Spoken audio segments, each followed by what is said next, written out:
ലൈംഗിക പീഡന കേസിൽ രാഹുൽ മാങ്കൂട്ടത്തിൽ എംഎൽഎക്ക് ഇന്ന് നിർണായകം. 7ാം ദിവസവും രാഹുൽ കാണാമറയത്ത്. രാഹുലിന്റെ മുൻകൂർ ജാമ്യാപേക്ഷ തിരുവനന്തപുരം ജില്ലാ കോടതി ഇന്ന് പരിഗണിക്കും. രാഹുലിനെതിരെ വീണ്ടും പരാതി ഉയർന്നതോടെ പാർട്ടി പ്രതിസന്ധിയിൽ. പാർട്ടിയിൽ നിന്ന് പുറത്താക്കാൻ ആലോചന. 2ാം പരാതിയിൽ ഇന്ന് കേസെടുത്തേക്കും. സൈബർ അധിക്ഷേപ കേസിൽ രാഹുൽ ഈശ്വറിന്റെ ജാമ്യാപേക്ഷയും ഇന്ന് കോടതിക്ക് മുന്നിൽ. രാഹുൽ ഈശ്വർ ജയിലിൽ നിരാഹാര സമരം തുടരുന്നു.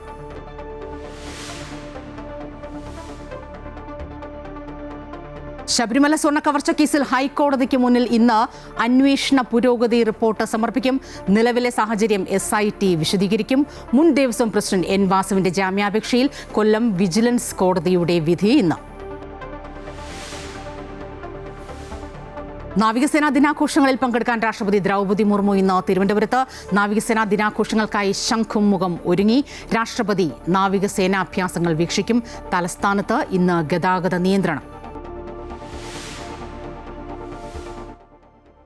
കോട്ടയം നെല്ലാപ്പാറയിൽ വിദ്യാർത്ഥികളുമായി വിനോദയാത്രയ്ക്ക് പോയ ബസ് അപകടത്തിൽപ്പെട്ടത് Thiruvananthapuram Thonnakkal government higher secondary സ്കൂളിലെ വിദ്യാർത്ഥികൾ സഞ്ചരിച്ച ബസ്. പരിക്കേറ്റ കുട്ടികൾ ആശുപത്രിയിൽ.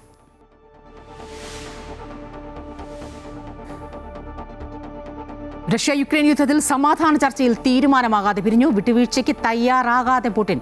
ഇന്ത്യ റഷ്യ വാർഷിക ഉച്ചകോടിക്കായി പുടിൻ നാളെ ഡൽഹിയിൽ.